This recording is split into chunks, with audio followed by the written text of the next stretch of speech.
сколько будем платить за тепло и воду? Рост тарифов для всех российских регионов будет разным. Насколько увеличатся расходы граждан на коммунальные услуги? Новые тарифы, которые начнут действовать с 1 июля следующего года, правительство утвердило специальным распоряжением номер 3073. Для каждого региона повышение будет разным, в среднем рост составит 4,3%. Уже известно, что больше всего тарифы вырастут в Чеченской Республике плюс 6,5%, в Санкт-Петербурге плюс 6,3%, в Крыму, Севастополе и Татарстане плюс 6,2%. Наименьший рост будет в Свердловской области, плюс 2,9%, Республике Марий-Эл, плюс 3,2% и Чукотском автономном округе, плюс 3,3%. В Москве тарифы на коммунальные услуги тоже запланированы с ростом на 6%. Объявленное правительством повышение распространяется только на стоимость холодной и горячей воды, электрической и тепловой энергии, газа, твердого топлива, при наличии печного отопления, а также на стоимость за отведение сточных вод и обращение с твердыми коммунальными отходами. Есть еще и другие услуги, которые формально не относятся к коммунальным, но также указываются в платежке. В частности, это стоимость содержания жилья, взносы на капремонт, оплата общедомовой ТВ-антенны, подъездного домофона и так далее. Их стоимость тоже, скорее всего, вырастет, но произойти это может не в июле, а прямо с начала 2022 года.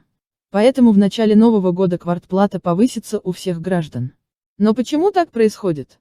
Ведь еще в начале нынешнего года Минэкономразвития России заявляло, что в период с 2022 по 2024 годов рост тарифов ожидается не более чем на 4% в год. На этот вопрос правительственные чиновники дают ответ неохотно и связывают предстоящее повышение с величинами годовой инфляции. С такой привязкой не согласна Федеральная антимонопольная служба, ФАС, которая выступает за введение для ряда потребляемых гражданами ресурсов так называемых эталонных тарифов. Это подход, при котором цена для конечного потребителя определяется не по параметрам конкретной организации, а по среднему уровню расходов компаний в регионе. Такой метод согласуется с поручениями президента РФ, которые он дал в области жилищно-коммунального хозяйства в 2018 году.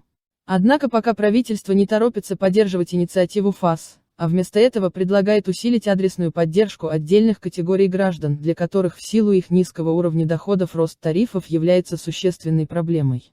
Поручение о проработке мер помощи адресовано Министерству строительства, Министерству труда, Министерству экономического развития и Министерству финансов. Между тем, согласно данным Федеральной службы судебных приставов, только за первый квартал 2021 года более 3,2 миллиона граждан являются должниками по коммунальным платежам.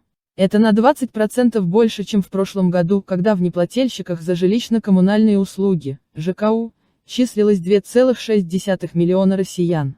Прирост должников по ЖКУ связан с тем, что в прошлом году с 6 апреля по 31 декабря действовал мораторий на начисление пени и неустоек. А теперь управляющие и бытовые компании стали очень активно начислять эти самые пени даже на старую задолженность, пользуясь тем, что граждане, как правило, не обращаются за судебной защитой. Без судебного решения о пропуске исковой давности разделить пени, начисленные на старые и на новые долги, очень сложно, и это не в интересах взыскателей, поэтому они начисляют пени так, как им выгоднее, а долг растет. Формально начисление пени за просрочку платежей за ЖКУ предусмотрено федеральным законом от 3 ноября 2015 года номер 307 ФЗ. В частности, установлено, что они начинают копиться с 31 дня просрочки. При этом с 31 по 90 день пени начисляются в размере 1/300 ставки рефинансирования ЦБ РФ, а с 91 дня начисление производится в повышенном размере 1/130 ставки рефинансирования ЦБ РФ. Но эти правила начисления пени действуют, только если в договоре управления многоквартирным домом не закреплено иного порядка расчетов, кроме того, на который указывает статья 155 Жилищного кодекса РФ.